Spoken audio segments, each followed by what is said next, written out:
Welcome to the Explainer. Okay, let's dive into this. Today, we're taking a super nostalgic and honestly kinda analytical journey into the hilarious clash between childhood superstitions and cold, hard logic.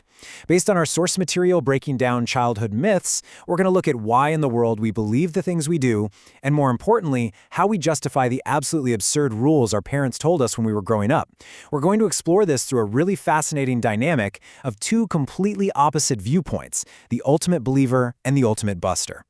But before we meet them, I really want you to think about this. Have you ever feared an impending fight or, a terrible streak of bad luck, literally just because your slipper was lying upside down on the floor? I mean, it sounds incredibly silly right now, right? But as kids, oh man, these everyday superstitions were absolute law. You didn't even question it, you just scrambled to fix the shoe. It's wonderfully ridiculous just how universal these everyday fears were, and that is exactly the psychology our source material is tapping into today. Section 1. Chink's Weird Theories. 100% real, according to him. So Chinks represents the enthusiastic believer in all of us. But here's the thing. He doesn't just blindly accept household superstitions. Oh no. He uses wild, highly imaginative, and totally convoluted logic to stubbornly prove that every single one of these old wives' tales is undeniable fact. For instance, according to his quote-unquote deeply researched logic, black cats aren't just innocently wandering across your path. He claims they're actually running underground betting rings to see who can cross the most paths, and you definitely don't want to mess up their wagers. Then there's the tea myth. According to a renowned Dr. Shifu, human cells are magnetically attracted to tea. If someone offers you a cup and you refuse, your internal cells will literally abandon your body to go drink it, leaving your physical body completely powerless, just collapsing on the floor.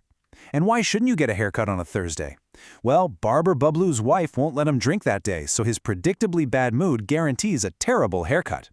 Oh, and breaking glass? Definitely a bad omen.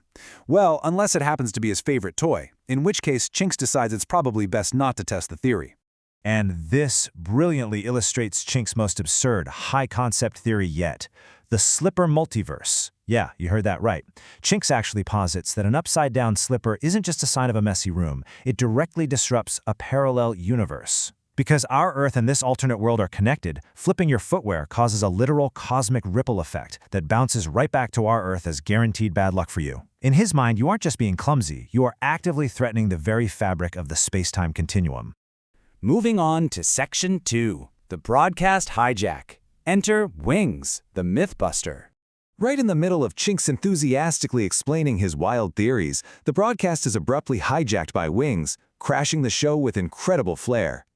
The entire auditory tone instantly shifts from wild, cartoonish imagination to sharp, satirical, and highly pragmatic reality. Accompanied by this overly serious, dramatic intro music score, he announces, "Hello friends, my name is Wings and welcome to our show Top 10 Mythbusters." He arrives with one very specific mission, to target his brother Chinks and immediately counter every single one of his ridiculous claims with grounded, deadpan, and humorous logic. Section 3. Head-to-head clash. Imagination versus reality. So the crucial point is, it's the ultimate showdown between two totally opposite ways of looking at the world. Take the pillow wealth myth, for example. The old superstition says that sitting on a pillow will make you poor. Chinks offers his historical explanation, claiming that back in 1998, a king sat on his pillow so much that the pillow itself became greedy, literally came to life, and stole all of the king's wealth, leaving him totally destitute. But Wings?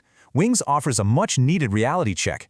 He points out that the greedy king simply stuffed his money inside the pillow to evade the income tax department and just fabricated the whole myth to cover his tracks.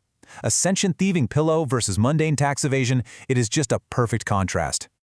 This clash continues with our favorite cosmic danger, the upside-down slipper. To counter Chink's grand alternate universe theory, Wings decides he's had enough talk and goes for a practical, live demonstration. He flips the slipper upside down, waits for the bad luck, takes a step, and, well, predictably slips and falls. Chinks thinks he's won, but as Wings calmly points out, he didn't fall because of some parallel dimension shifting. He fell because there was a massive puddle of water right there on the floor. Simple physics and wet floors win again over cosmic anomalies. And Wings is absolutely relentless, aggressively debunking Chink's paranormal claims one by one.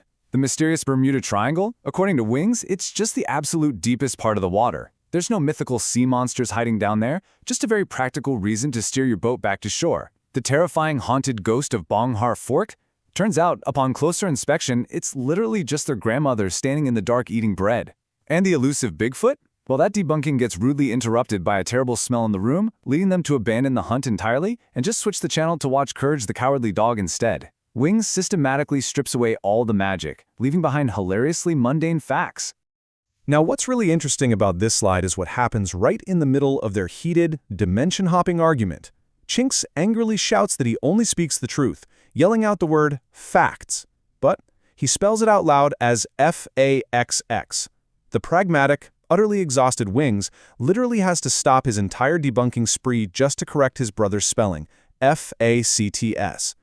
It perfectly encapsulates their whole dynamic.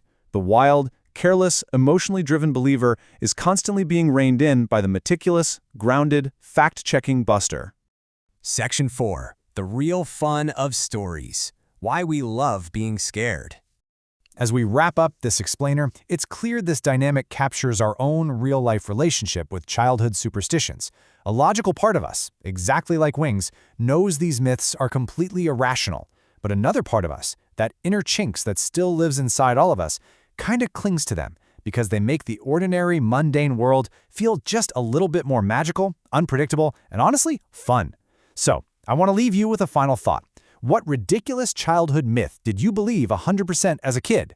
Did you genuinely think a watermelon would grow in your stomach if you swallowed a seed, or that crossing your eyes would make them stuck that way permanently? Reflect on those wonderfully irrational beliefs today. They might not be scientific facts or survive a rigorous debunking by Wings, but they definitely make for some amazing stories. Thanks for exploring this hilarious dynamic with me, and never stop questioning the fascinating myths around you.